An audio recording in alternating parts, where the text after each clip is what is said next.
Hello, everyone. Happy Wednesday.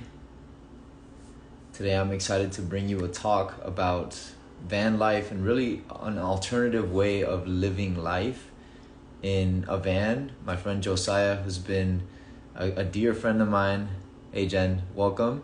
My friend Josiah, who's been a dear friend of mine for a couple years now, he decided to leave his corporate job as an attorney a couple years ago, or maybe it was a year ago, and decided to just go off the grid completely, live in a van. So we're going to be talking with him today. I'm so happy to reconnect with him. He's a dear friend of mine, and we haven't spoken in quite a long time because he's been traveling around North America, Central America, South America, having amazing experiences, living off the grid, and it's just a cool way to see how other people can live life not relying on a system like the one that we live in. If you're living in a city, you live on a grid.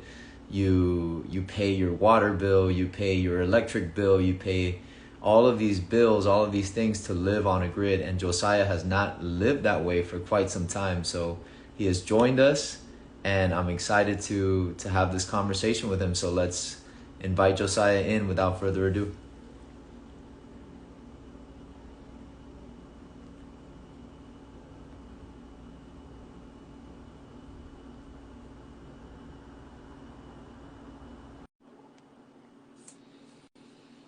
All right, just sent the invitation out to Josiah. How's it going, my brother? Hey, how's it going? It's great to see you. Good to see you too, man. Loving the van. This is your home, yeah? Yeah, this is where I live. This is my home. That's awesome, brother. And so I was letting people know about your story a little bit, and I want you to obviously tell us about how you ended up from working 80 hours a week as a corporate lawyer to living off the grid full time in a van, traveling around the States, going to Central and South America. You've really done a whole 360 with your life, man. Can you tell us a little bit about your story and how this all started? Yeah, absolutely. Well, I mean, thanks for having me on. It's great to see you again. I know it's been a while since we've been able to practice together, um, but it's so great to see you. It's hard to, I guess, attribute the transition just to one thing, right? I mean, you've kind of followed along over the last 2 years since I first met you, and it's been a combination of things. Um, Obviously, it's been a long process, and I'm just so grateful that I am where I am now. Looking back to COVID, I know for a lot of people it's been a difficult time, but for me, that's really what catapulted the transition. Having the space and the time to consider a lot of areas of my life, and decide what I want to do. We both did transformational training gratitude, and one question I was asked midway through was, "What kind of world do you want to live in, and what are you willing to do to create it?" And that really stuck with me. And I mean, we can jump more into that, but van life has essentially been the mechanism that's allowed me to live a more minimalist life and have more time to focus on my own growth and to work on creating the world I want to live in. Yeah, because oftentimes we do a great job of complaining about the world and the situation that we're in. I know I was, and man, props for mentioning 2020, and that was definitely for me a big shift in my life. It got me to really go inside, not just literally go inside, but go inside and take a hard look at myself. And I remember thinking the common denominator in all of my relationships is me. So if I don't like the life that I'm living, if I don't like the relationships that I'm in, I'm the common denominator. So if I don't like what I'm seeing, then I got to change myself first. I can't keep blaming the world and pointing fingers at everyone else for my problems. And it's awesome that you took that upon yourself to not just say, okay, the world is the way that it is. I might not agree with it, but what am I doing about it to make it or to live in a world that I prefer? Because there's so many realities out there, and that's one of the things that I really love about what you did is that you took one of the most unconventional routes to your life. Conventional route would just be to do what you were doing before, keep that 80-hour work week, working as a corporate lawyer, but you decided that you were not satisfied with that life and you wanted to change it. And so 2020 you said was the catalyst, or was it gratitude training, or was it a combination of the two?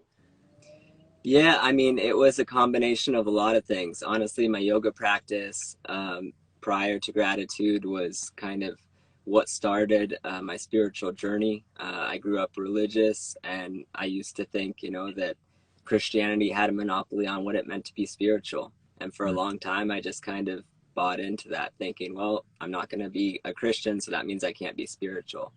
And once I started my yoga practice and breath work and meditation, and we've talked about, my personal practices, and then coupling that with, the opportunity to take a real hard look at my own life and how I was showing up through the gratitude training. It was a special combination of events that I think catapulted me into the life I'm living now.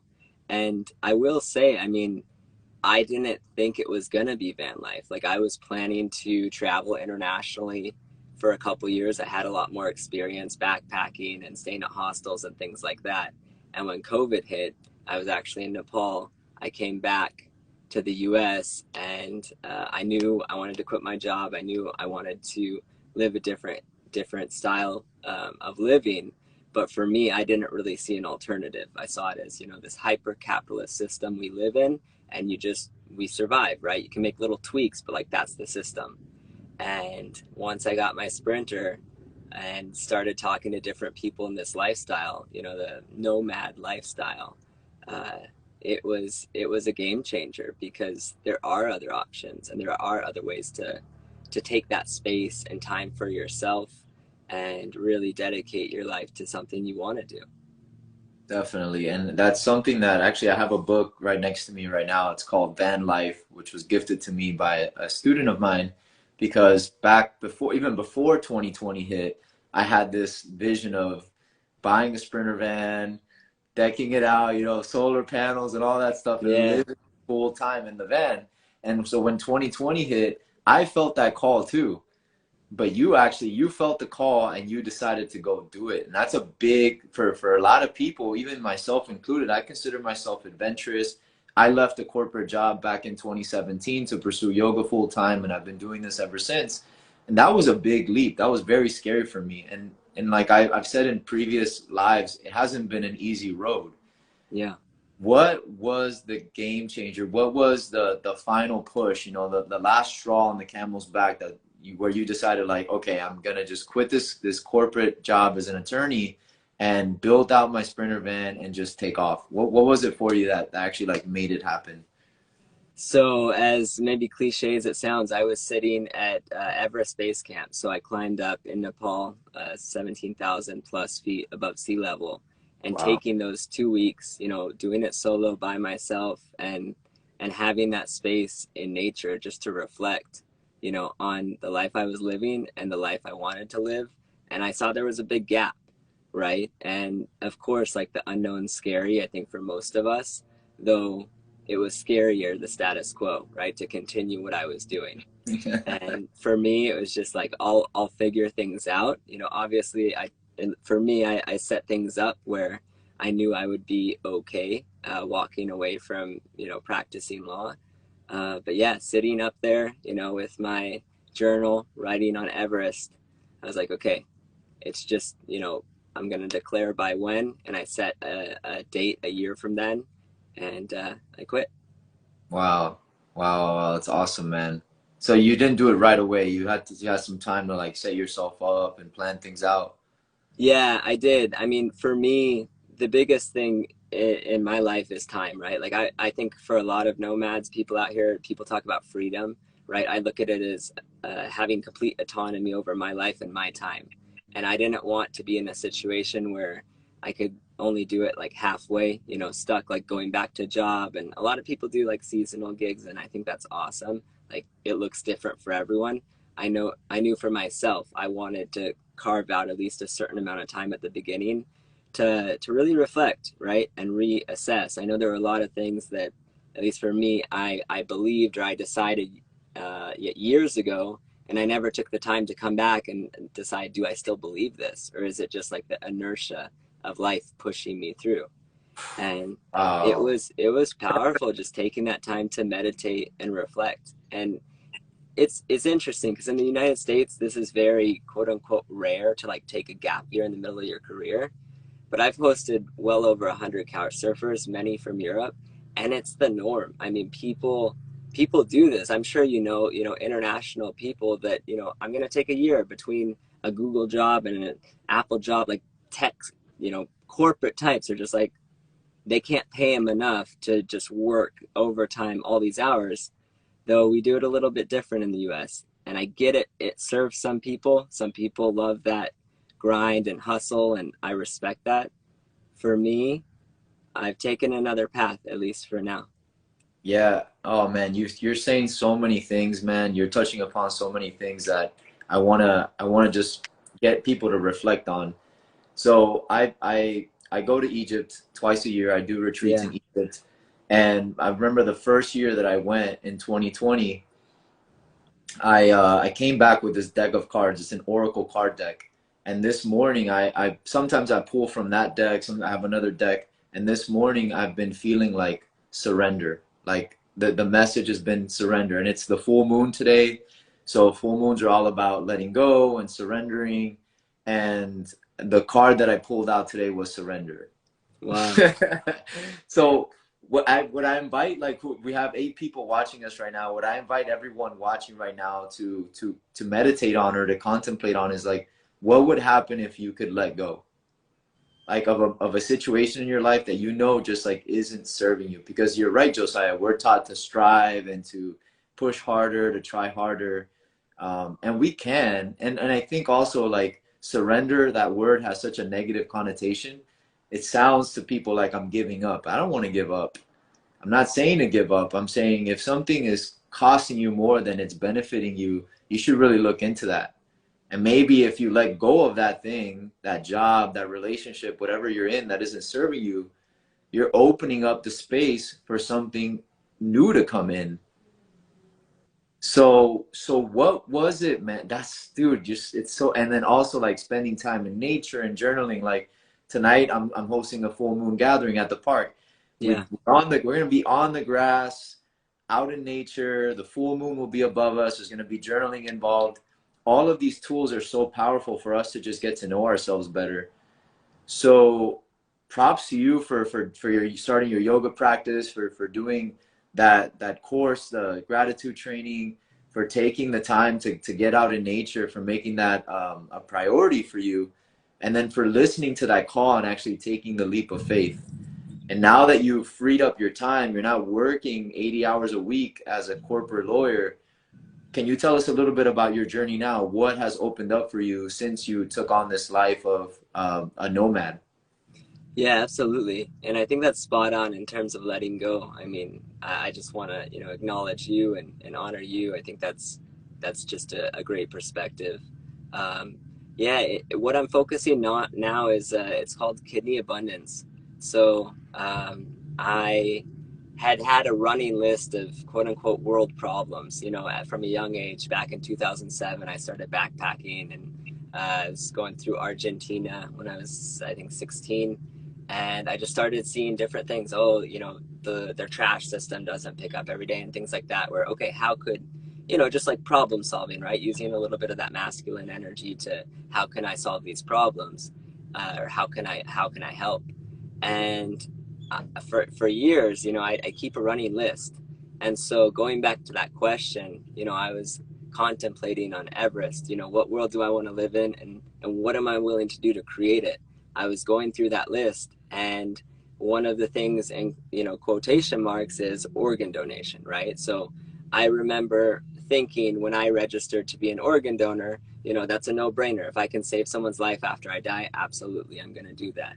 And so I do a quick Google search, and I see that only 60% of the United States is registered to be an organ donor, even though studies show that over 95% of the US population supports it. So there's a disconnect there. And I thought, okay, so if I can register, or I can help register that remaining 40%, maybe it'll solve, the organ shortage crisis in the United States. Then I did some more research, like defaulting back to my lawyer mind, dive in deep. And I realized that the additional 40%, for example, with kidneys, would only provide an additional 5,000 kidneys a year. And so I was like, it can't be solved with after we die. It can't be solved with deceased organ donors. Because there are over 126,000 people that are diagnosed with chronic kidney disease each year. End stage renal failure, meaning you're going to die. Even on dialysis, the average person dies within 3 years. So I started, wow. I'd heard of living kidney donation, and I was like, well, how dangerous is it? Like, what are the risks? All these things. And the more research I did, I realized it's relatively safe and you get to save someone's life. And that blew my mind. I was looking back and I was thinking to myself, what time in history were you able to save someone's life simply by making a decision and recovering for a few weeks, right? And for me, I'm healthy. I had two kidneys. And so I went through the evaluation process and figured, well, I'll donate a kidney. I get to save someone's life. I didn't want to choose who it went to, just for my own reasons. So it was non-directed. And I was just thinking, okay, I get to save someone's life. And going through that process, a lot of people started asking me questions. And I learned that there's a lot of misinformation out there. People just make assumptions about how dangerous it is, or like needing to be a perfect match, or different things like that. And I gained a lot of knowledge. And so I've stepped into my power in becoming an advocate for living kidney donation, because like I said, with kidney abundance, we see as a country this issue of the kidney shortage crisis as being, there aren't enough, but truly there are enough. It's just our spare kidneys for those of us living that are healthy enough to donate. So that's what I did on January 13th. I donated my left kidney. And since then I've been documenting my perspective and my journey on at Kidney Abundance.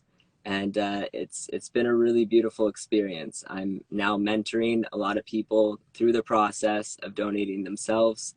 And it's inspired me to just see what's possible, right? When you step into the unknown and tap into your power.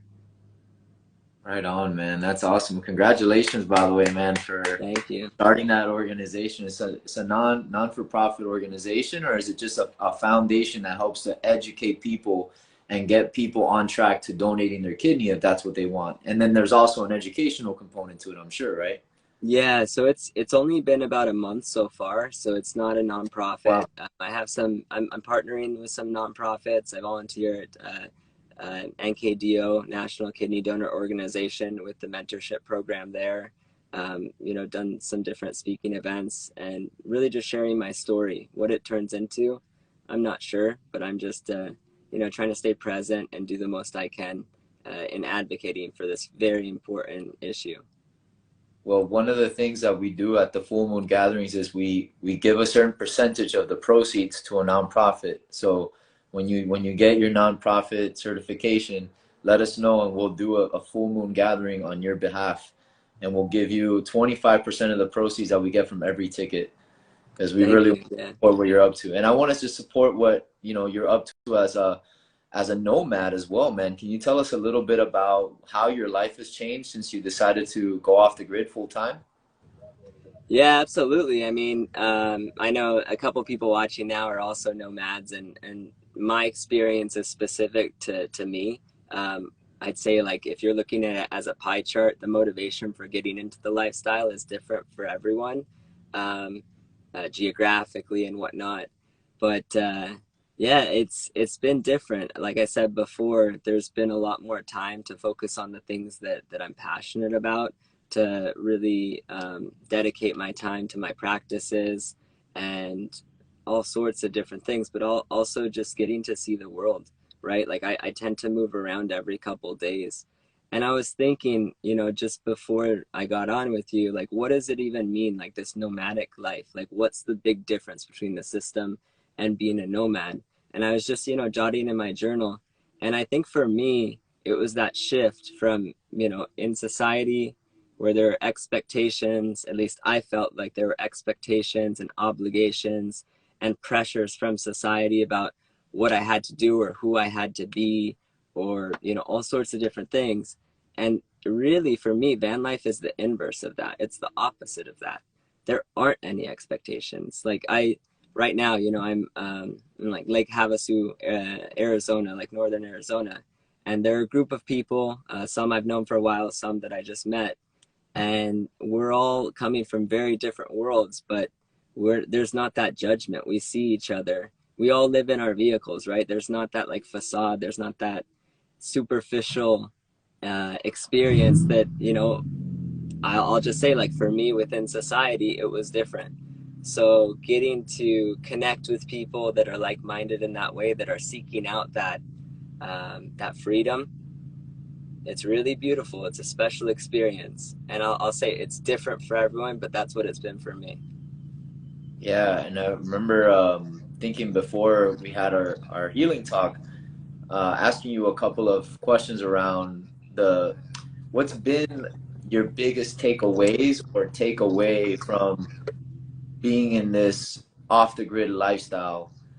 What has been some of the takeaways that you can leave with us here today? Or maybe, because what I like to do with these talks and anything that I do, Josiah, is that I always bring it back to the student. I always bring it back to the viewer and get them to question themselves and find their own truth. I'm never going to give people my truth or tell them that my truth is the only truth, because there are many truths. You know, what has been for you something that you have taken away from this experience? And if you have any questions that you want to leave with people, anything that they can reflect on, I would love for you to share that. Sure. Yeah. I mean, and I think this applies more than just to the nomadic life, but for me, it's been trusting my intuition, really, you know, getting in touch with my meditation practice and realizing that all the answers are within me. It's just a matter of slowing down, you know, breathing, and taking time to be with myself. I think, at least for me, you know, living quote unquote within society prior to moving into my van, everything was so quick. You know, I was always looking for, you know, oh, let me just look this up, or let me read this book, or let me do these things, and I'll have the answers. And just getting to, you know, be in the question within myself and trust my intuition, in the sense that knowing for myself that I have the answer, just taking that time and being patient, being gentle with myself, has been the biggest, I think, the biggest like aha moment for me. And so whether, you know, whether you're working tons of hours, whether you're in an office, whatever it is, being able to really slow down, put your phone down, close your eyes, and connect, you know, push out other people's energy, just connect with yourself. um, you know, I highly recommend it. I know it's been a real game changer for me. And just, you know, a little bit different direction, I'll say, if you've ever considered this lifestyle, you know, off grid or whatever it'll look like for you, I just, it's available. It's very accessible, and there are a lot of people out here, like thousands and thousands of people. I think it can be really scary, like I said, to step into the unknown, but this lifestyle looks different for everyone. I know people, you know, that live in their Subarus. I know people that have, you know, nice Sprinters, or, you know, $100,000 plus builds, and other people that, you know, built it in 2 weeks with a little platform in their, you know, in their Subaru, right? And so it's accessible. Maybe it starts with a couple weeks. Maybe you're living in the town that you're working in. Moving into a vehicle, it's not just, you know, for people that have um, issues with housing or whatnot. Like, it's a viable option for a lot of people, and I think there's a stigma that we get to, as a society, from, and realize, um, you know, if I can work less hours and have more time to be in nature and do these things, and the trade-off is, you know, certain comforts, I think that's a valid trade-off, at least for me.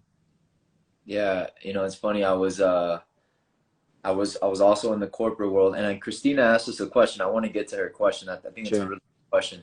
But I was also in the corporate world, and I remember working sometimes 7 to 5, 7 to 6, the hours would just sometimes get away from me a little bit. And I never worked 80 hours a week. I don't know how you did that and kept all your hair, man, but but that's That's some great. great ones. And today I was at the park, and I usually have like a gap of 2 or 3 hours every single day between classes in the morning and classes in the evening time. And I was thinking to myself, man, here I am enjoying this beautiful day, and to think that I would have been at an office under that light, that ugly white light, looking at two computer screens, just gives me the chills. And that's what it's all about. It's you. Do I make as much money as I used to? Or around the same amount of money that I used to. If I would have stayed at that job, would I be making more money now? Yes, probably. Do I have the benefits that I had back in the day? No, I don't. Am I living in a smaller place? Absolutely. I used to have a 2-story house, sold that, moved into a Yeah. studio apartment.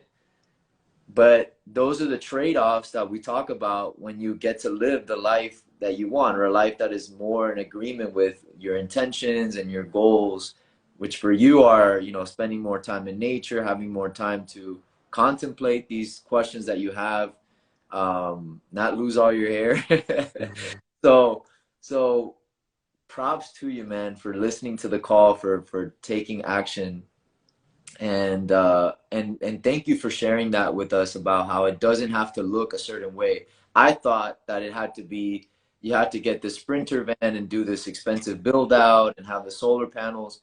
But now that you just said people are doing it in their Subarus, it gives me an idea. And then the option of living in the city that you're from, that you're in right now, but doing that soft transition, staying in the city but living in the van, which I'm sure you see a lot of, right, when you visit these different cities that you go to. I was just in Sedona last week, and you probably know it's a very expensive city. And there's a huge portion of full-time people living in Sedona that are 5 miles outside of the city at BLM land, right? So I mean, there's so many topics around this, but um, Bureau of Land Management is what BLM stands for. And there's all of this land that's free to stay on, beautiful nature across this country, especially on the West Coast. Mm. And yeah, tons and tons. I mean, hundreds of people that are able to live on this beautiful land and then just drive 5 minutes into work.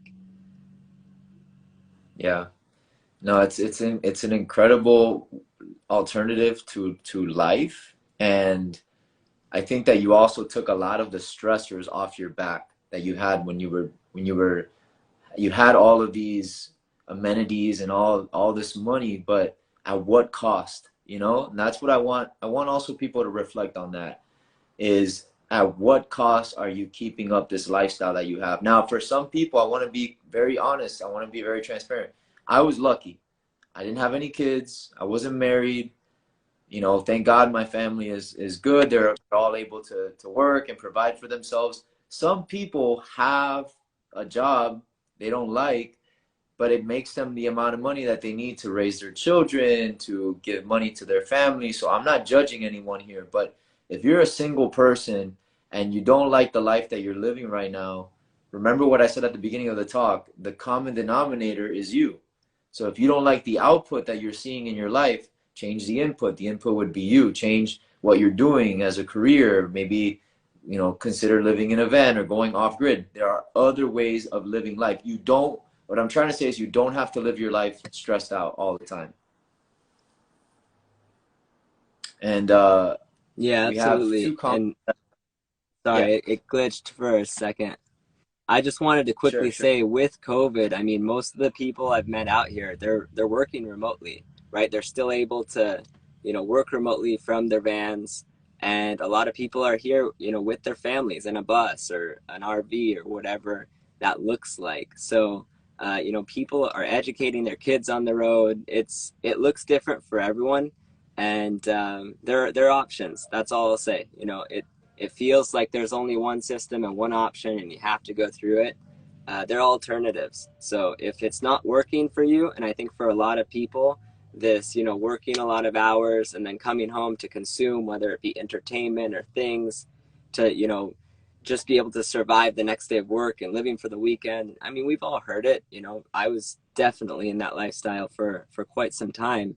I think we all know it's not working, and a lot of people say, "Yeah, but what's the alternative?" I'm not saying this is the alternative for everyone, but there are alternatives. Yeah, definitely. How do you feel now after? I know, for example, in 2020, before I went to Egypt for the first time, I took a road trip across the western United States, went to Colorado, Arizona, Utah, Wyoming, and it was only for 10 days. And I was on the road every day. I was camping, I was staying at different campsites, and it was so awesome to be able to see the landscapes change as you're going through these towns and you're visiting all these different places, and every day is a new experience. And you're sleeping on the ground, like you're in nature, you're hearing the birds. That's your wake up call, that's your alarm every morning. There's no itinerary, which is what I loved about it. There's no, I gotta be here. It's like, okay, Yeah. I'll get up with the sun and I'll make my breakfast, and then and what I loved about, and it's something that you alluded to, what I loved about living in nature and living this van life, this off the grid life for those 10 days, was that everything was slower. I remember that I took my time to make my breakfast because, like, my breakfast, my stove was a fire pit. So I Yeah. had to cut the wood and I had to then make the fire, and then and I wasn't in any rush. I wasn't in rush to get to work. I didn't have to get up at a certain time because I wanted to avoid the traffic on US 1 and all that. Like, it was so nice to just take my time and be more mindful with everything that I was doing, which is something that I make it a practice of mine because that's what Yeah. I do. Yoga teacher, I teach mindfulness. But I can't imagine for people who don't have that mindfulness background and who have never experienced that before in their life, that slower pace, how it must be like. It's not good for our bodies. And like, I think that's what you alluded to, of it's not working out. I think some people know that it's not working out, but they just haven't explored other alternatives. How has it been for you? How healing has that been for you to take your time and to spend time in nature? Yeah, I think absolutely. I mean, I think it's healing. I think I know it's allowed me to work through emotions that I've suppressed because, I don't have time to deal with this. I just need to move on. I got a big project coming up at work, or I have this going on. And having that space and the time and the people, really, like I met some of the most amazing people out here that are holding space, that are being vulnerable, that are so transparent in their lives. It inspires me to want to step into that as well. So like you said, being present, not just making breakfast, but also stopping in at a gas station or at Walmart and really looking at someone in the eye, a bit of eye gazing and really connecting and seeing the person for who they are. Because it's like when you're on vacation and you're not rushed and you're like, wow, I met so many amazing people, right? It must be where I went. For me, I'm realizing even these towns that I've been in before, even going back home, right? Like, or where I'm from, I'll meet amazing people just like on the side of the street, literally. Like, I'll pick up hitchhikers all the time, things like that. And I'm like, that's the coolest person I've ever met. Those same people were in the cities that I was living in, but I didn't have time to connect with them. And I think that's like spot on in terms of like just being present.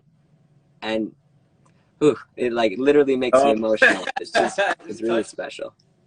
That's amazing. Yeah, because this that opportunity is always there. It's just that sometimes we don't have the time to stop and say hello to someone because we're preoccupied with where we got to go to next, or we're busy thinking about how we're going to make the next payment on our bills and all these stressors that we have when we live on the grid, when we live in the city. But those opportunities are always there for us. I want to take, there's two questions that I want to take. The first one by Christina. Do you ever feel anxious or miss seeing other people? If so, how do you deal with the emotions at that moment? Sure. I'll say, I mean, I used to destroy my fingernails, and I haven't bit my fingernails since I got on the road. So in terms of my anxiety, I mean, I was coming from a very high anxiety, high stress environment. So relative to that, I'd say, it's a walk in the park. There are definitely things that come up. There are days that the weather is rough and you kind of just have to figure things out. You know, just like anything, except if something breaks, at your apartment, you call your landlord. Here, it's like, okay, I have to figure things out. The great thing is definitely the support system. I'm literally, unless I'm trying to avoid people and spend some time by myself, there are always people camped up, and everyone's really, in my experience, really welcoming, really willing to help. And then in terms of loneliness, for me, I actually choose to take time away, to carve out that time to make sure I'm, spending the time to work on my projects and being just with myself. But if I want, I mean, I can be with people all the time. Like I said, there are a lot of people out here, and I was so surprised. And I know for a lot of people getting into this lifestyle, it might take a couple months depending on what month you start in. But there are festivals, there are events for nomads, right? I just went to one, what, 3 weeks ago, 2 weeks after my transplant. I was at Schoolie Palooza in Arizona. There were something like 1,600 people, over 700 buses, box trucks, vans, cars. And it's essentially like a mini Burning Man, right? Just nomads sharing a desert. And such a beautiful experience. And I met so many new people. So uh, I'd say I'm probably more social out on the road than I was, you know, in an apartment in Miami. Oh my gosh, man. It's and that rings true for me. I've been living in this studio apartment that I told you about for a couple years now, and I barely know my neighbors. Yeah, I barely know my neighbors, and we were right next to each other.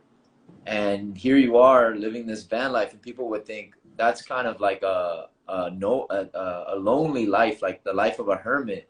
But it's interesting to hear you say that you have to make an effort to be alone, because you're not alone. Like there's always places to go, there's always events, there's always people on the road that are there yeah, with. And you've built a. There are also, I'm sure that there's like what do they call, like Reddit almost, like where there's websites where yeah. these communities form. Am I right about that? Yeah, I mean, they have ones kind of like couch surfing where you can see like who's around you if you want to like meet up. It's called Seeker. I haven't used that one just because I I just haven't. But there's that. There's I think that shows when the events are coming up as well. And even if you're not a nomad, I just kind of going back to what I was saying earlier. You can bring a tent, show up to an event, and meet some people. See if these are your tribe, right? Like if you're interested in this lifestyle, I think what's drawing you to it is probably something that's drawn a lot of us. And yeah, it's pretty cool to connect with people and just like be seen and accepted on a very deep, intimate level. Um, it's a special thing for sure. But yeah, there are apps, I mean, to find places to park, whether it's in a city or other places to find water to fill up your tank, all those types of detailed things. But yeah, there are plenty of YouTube videos on that type of stuff. I mean, I built my whole Sprinter. I'd never even changed a light bulb before I built it, and it was YouTube, University of YouTube, right? Like honestly, I failed more in building this than I'd done doing anything in my life, but just stick with it. I learned so much through this process, and I'm super super proud of how it turned out. So as you were talking there, Josiah, I had this like download or this voice in my head saying, "You're on Healing Talks." Ask Josiah what you talked about biting your fingernails and stuff like that. What has this lifestyle helped you heal? Because I could just imagine the person watching right now who's hearing you say, yeah, well, you're always meeting people, but what about the introvert? What about someone who's introverted? Or you just mentioned like building out this van that you had to fail many, many times in order to get it to work. And you learned so much, I'm sure, through that, through just building out the van. There was a whole learning process from there. What have you learned? Well, you've mentioned what you've learned, but really, what have you healed? What do you think that living this alternative lifestyle has helped you heal in the last year? Yeah, sure. I mean, I'm just gonna be vulnerable here and say, for me, I think intimacy, getting to connect with strangers on a deep, deep level, and not in like a sexualized way. I've met just this week, I met two different couples that I was able to connect with, and one on one talking to the guy or the female. I think back to you know, when I was living in Miami, there's definitely a dynamic like, okay, there are certain limitations of how my, you know, my posture is talking to his girlfriend and how close we can be and like all these stories in my head. And out here, I can, you know, embrace people in a way, you know, heart to heart, really be vulnerable, really feel the intimacy, the connection, not just physically, but like at a spiritual level. I know this sounds, you know, woo woo, but for me, like it's been a huge breakthrough. You go back to the surrender, right? Like Yeah. surrendering into the process and into this just beautiful environment that I find myself in day out. I've met some amazing people, and also I've let myself meet them at a much deeper level that I think I was prior in my relationships. So, you know, finding that tribe, but really going really deep and connecting in a special way with both the feminine and the masculine, right? Men and women, and not in a oh I need to get laid type of way, but just you know I want to see you, and I want you to see me. What would that, can you, since you're already on this topic and I'm really interested, I'm very, because one of my things that I discovered in my whole healing journey in 2020 was what my purpose is to help people connect to themselves and each other. And I think that there's so much healing in that. So what is it about connection or intimacy that you feel like this lifestyle has shown you? And what does that mean for you? Can you give us an example? Sure, yeah. I mean, what has it shown me? I think we're all a lot more similar than we are different, right? We're all in this together. That whole like I am because you are connection. And it's easy to say, it's easy to like, you know, theorize about or in an intellectual way process, but really feeling, you know, I'm going through something, I'm seeking this, you're also seeking this, I want this, you also want this. And it might look a little different for everyone, but as silly as it sounds, just looking deeply into someone's eyes, you know, letting the silence do the heavy lifting, just connecting. And, you know, if you look at someone deep in the eyes for 30 seconds without speaking, close, and you're still upset with them or you don't feel a connection, I think that's probably something Woo! within yourself. Because for me, like if I let someone see me and they're letting me see them, we're the same. Brother, wow, that is so right there.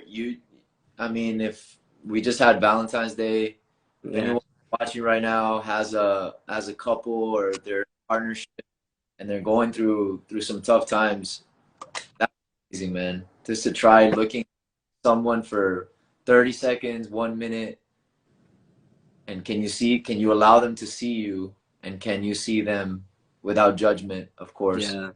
understanding. That's very healing, man. Thank you for sharing that, dude. That's something that is common. Like in the spiritual community, we'll do eye gazing and stuff, but for people who aren't really into that or have never tried it before, that can be a big game changer for sure. And I love that you said without any judgment. I think that's one thing in this community. Like, at the end of the day, we're all living in vehicles, right? Like, many of us are, you know, defecating in the woods, right? So it's like, it's hard to look at someone and be like, oh, you know, you don't have this kind of rigor. Like, oh, I'm wearing these kind of clothes. It's like a lot of those, or even if someone's not doing that, feel like someone's doing that, right? A lot of these narratives that, at least for me, I was telling myself within quote unquote society, out here they just don't apply, they're moot, right? And that's, it makes it a lot easier to just get past a lot of that superficial, you know, that judgment, when it's like, what do I have to judge you about? We're in the same boat. And some voluntarily, some out of necessity, but still we're in the same boat. Yeah, man. That's amazing. All right, we have another comment by Lo Lazoao. It says, "Thank you for sharing. I have a build-out sprinter and have gone camping and on road trips. Haven't taken the plunge yet." He's also worked remotely from the van. How do you deal with attachments to people you bond with on the road? Yeah, that's a great question. The first part, I just say, you know, like I said before, take the time, close your eyes, be with yourself. Um, you know, it when something hurts enough, you'll find something new. So If your current life is working for you and you feel fulfilled, okay, keep doing that. Go on your camping trips and have like that hybrid approach where you get both. Awesome. Like I honor that. And if it's not, maybe explore, stepping into the deep end. And for me, it worked out. I I'm sure there are people that have done van life and gone back to, more of a traditional approach, and maybe it's a time, maybe it's for a lifetime. I don't know. I think it looks different for everyone. Um, I couldn't imagine going back to a 9 to 5 job. And then jumping to the other question regarding attachment. Yeah, I think it really is like a perception, right, of how you see relationships, how you see connections. And for me, I try to, like you were saying, look at it as like a present moment, like have that beautiful memory or whatever it is without needing it to be more than what it is in that moment. And also, it's a big world, but also it's a really small world. Um, I mean, I just surprised some of my friends for the Super Bowl. I was, at the Grand Canyon on Sunday, and I was 2 hours away from where they were, and I just zoomed on over and showed up, right? And your paths cross so often, and so it's just a matter of time, especially with Instagram and other platforms where you can see where people are and what they're doing and these events we talk about. If people are still in the lifestyle, unless you like fly over to Europe and start doing it there, your paths are likely to cross again. So it really isn't a goodbye. It's, see you later. Yeah, because I feel like what's been coming up a lot in this healing talk is questions around loneliness. And guys, I think Josiah said it like 3 times already. You won't be lonely on the road. You're always feeling right. Am I quoting Well, you? sure. And I mean, I wish I knew the exact quote, but it's Robin Williams. He says, to paraphrase, something like the worst feeling is when you're surrounded by people and it's the loneliest you've ever felt, right? And Ooh. I think for me, he says it, so much more poetically. But for me, it's like if you're by yourself and you're lonely or you're bored, that's results, right? Like that's feedback for like, okay, what do I get to shift in my perception to look at this as a lesson, and like what's coming up for me, do the work, right? Like you can talk probably better about that than I can. But for me, I think loneliness, especially as a man that was brought up in a system where the two emotions that I was allowed to feel was happiness and anger, all funnel things into, I think it's a lack of emotional maturity, thinking, oh, I'm lonely, when in reality, it's no, I'm just used to being so stimulated that right now, when I have to take a step back and I'm not watching TV, I, I'm just anxious or I'm these other things. So really like taking the time to understand, are you lonely, or this fear of loneliness, is it lonely, or is it maybe a lack of fulfillment, or these other things. And that's just like, I'm just talking about myself. That's been part of my journey, understanding, because there's definitely been some times, when I was alone and I'm like, wow, I wish someone was here. But that I don't think is always loneliness. I think it's a lack of stimulation that I get to fill that gap within myself.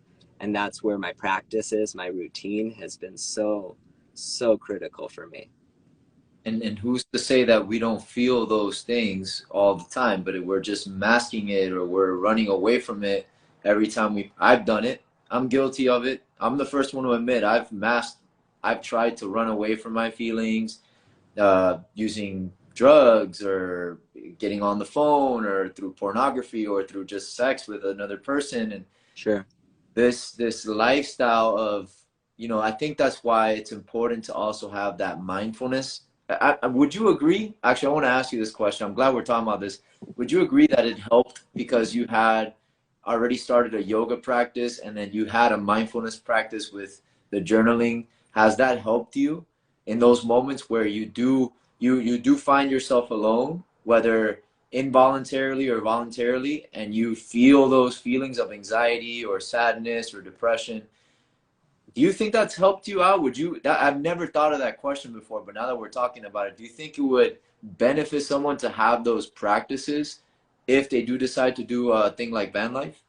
1,000%. Yeah. And I just want to piggyback on that. I mean, absolutely. I think having the routine, for me, it's first thing when I wake up, knowing I'm going to do yoga, meditation. And I have like a list I prioritize certain things that like non-negotiable I'm going to get to. And then the things like, oh, I'd like to read for an hour. Like, am I going to get to that every day? No, but it's further down the list. Right. But for me, it's absolutely, critical for those moments where I'm like, kind of feeling a lack of direction and whatnot, having a little bit of structure for the things that make me feel healthy or are healthy for me, right? And also, I mean, I grew up in this capitalist world where productivity, like that is, the positive reinforcement I got was how productive I was, especially as a man in the system. And it's hard to go from like every day knowing, I'm making this much money, I'm ticking these boxes to, okay, I have this like space and time to like do personal work and, volunteer and do, different projects, still working on different things. Though sometimes it's not like one day to the next where you can see that progress, you can see that productivity. And for me, having that routine, that tangible result each day, like that's just my personality, but it's really supported me and just like staying grounded in, okay, like these are still things that influence me, these are still things I was conditioned to, you know feel good about, so I get to, infuse that into this lifestyle. I mean, I definitely live a hybrid lifestyle. I still, I connect with a lot of people like yourself that are living, within a big city and things like that. And yeah, I know I'm kind of jumping all over the place, but it's been a really cool thing. Yeah, having structure, having, whether you're in a van or whether you live in a city, having that morning routine, having, or if you can't do the morning because you got to get up, you got to get your kids ready for school, whatever, a nighttime routine, a bedtime routine where you're doing something for yourself, where you're putting yourself in first place at least once throughout the day. Meditation, breath work, taking a yoga class. You, whether you live in a van or you live in a city, I think it's important for our mental health, not just our physical health, to have those systems in place so that we don't leave ourselves on the back burner and we forget about ourselves and we're just doing things just to like check it off of a list, like you were saying earlier. And I know you mentioned this a bit earlier with the retreats you do, but I want to, just give you a quick plug because I think for me, taking an hour or two to do your morning routine, awesome. Like that's just like the being neutral, like just keeping up with whatever your practice is. But in my experience, like the real growth where you see like that exponential jump to the next level, whether it's emotionally, spiritually, physically, whatever in terms of health, has been taking those chunks of time, stepping away from, that conditioning, that system where there's those pressures, those expectations, those relationships that you're working through, whatever's going on, getting to take those 10 days and turn your phone off, right? And really connect, going to another country, learning about a new culture, being present, really devoting more time and energy intentionally to your practice, whatever, meditation, yoga, whatever it is, like, even if you're not going to go move into a vehicle, definitely like, look into doing some sort of retreat or something if if you can make it work. And yeah, I just wanted to throw that out there because I think it really is important. I love the work you're doing. I honor it. I love you. Absolutely.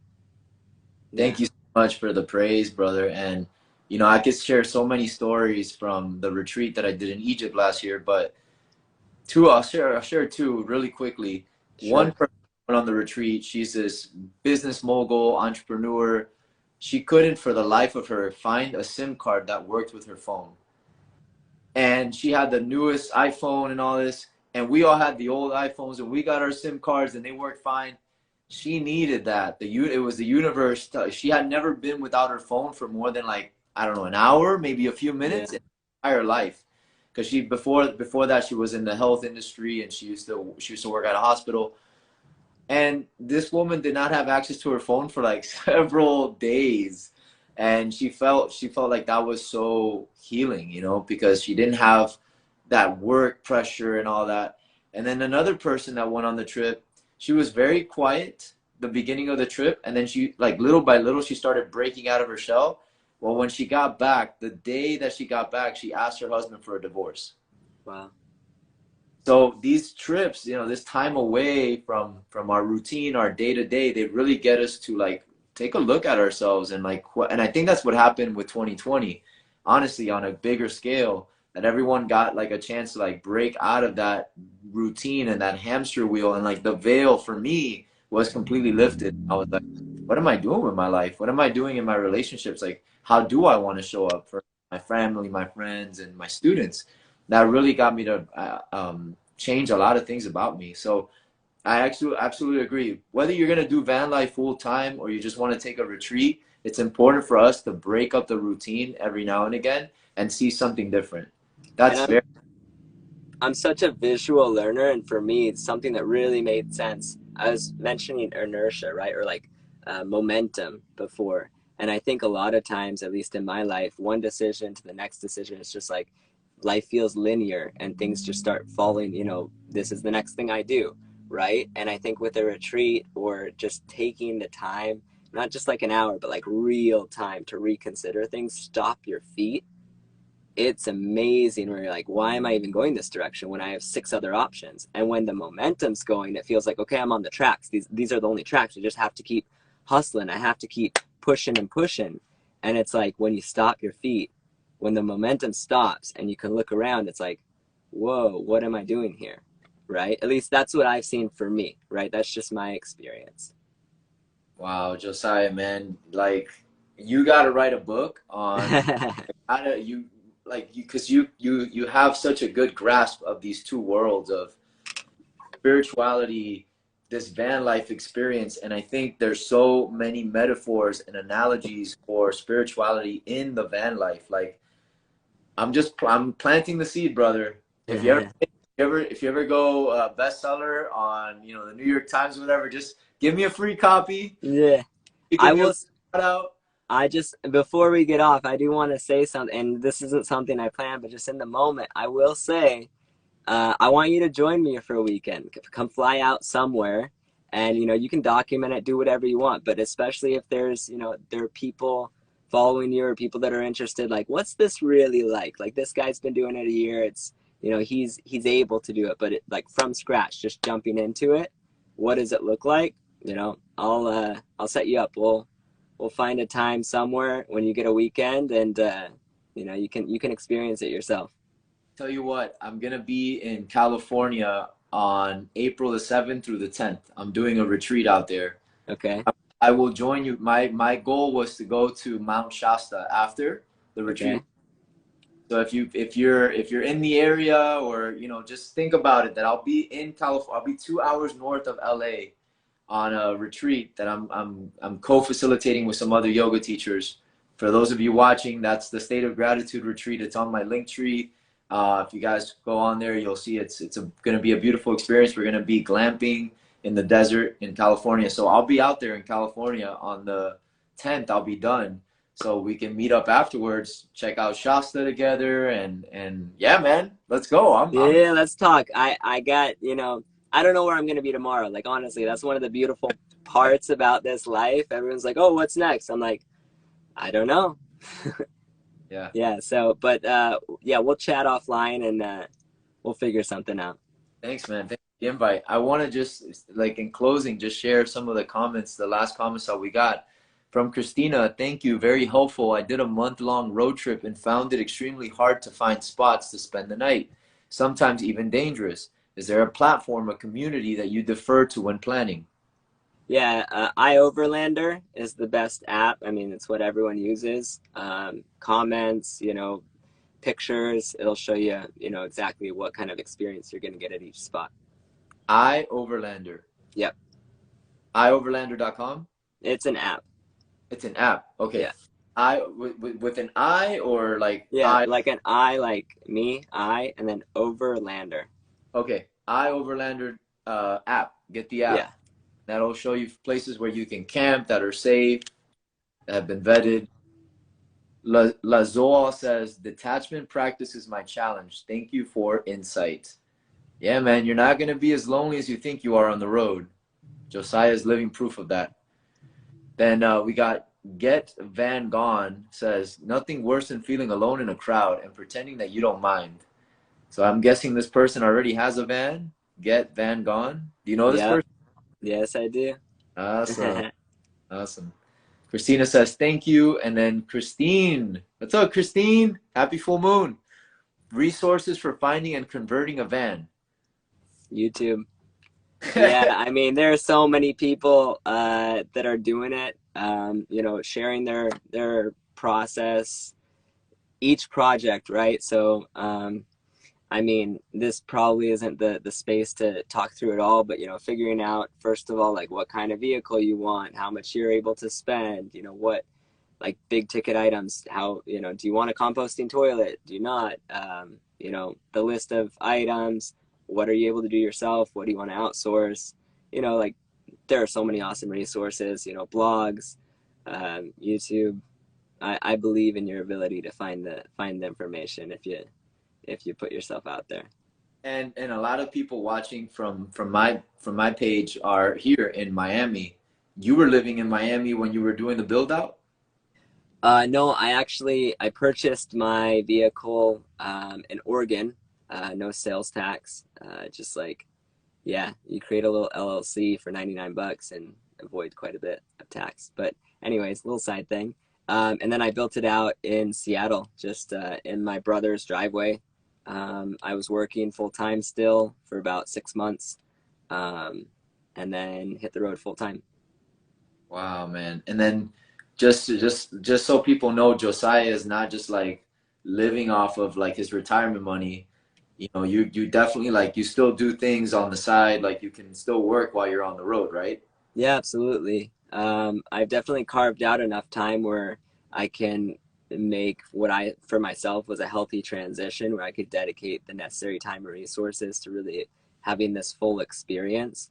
But yeah, absolutely. You know, I've been working on different projects, all sorts of different things, and there are lots of ways to do this. Like I said, you know, some people do seasonal work for 2 months and then hit the road for 6 months. I mean, my overhead is essentially insurance, gas, and groceries. So do the math there. Wow, man. Amazing. Dude, I don't know what else we can talk about. I mean, I Yeah. think we everything. I think we left people with an impression. People are definitely going to be reflecting tonight, which is what tonight is all about, you guys. Reflect, take time to journal, take time to meditate. If you're not doing anything tonight at 7 p.m., we're going to be at Maurice Ferry Park in downtown Miami. Come join us. We still have some spaces left, and we would love to see you guys out there. Do you want to say anything in passing, my friend? Yeah, I just wanted to say with the kidney abundance, please follow and you know check out some of the videos. I'd love it if you're interested in you know learning more. Even if you aren't able to donate a kidney, just being able to start correcting the misinformation that's out there, because it really is an amazing opportunity for me. It's one of the best opportunities I've ever had to expand my capacity for love and give a really beautiful, amazing gift to my recipient. I don't know who you are, but thank you so much for this opportunity. I love you, and thanks for having me on. Thank you, brother. And I will be tagging the Kidney Abundance page after this goes live. And I will also be tagging your personal page so people can follow your journey on Instagram. Okay. Hey, thank you so much. All right, y'all. Take care, you guys. See you next week for Healing Talks. Josiah, be safe on the road, and I hope to see you in April, brother. Absolutely. Take Peace. care. Take care.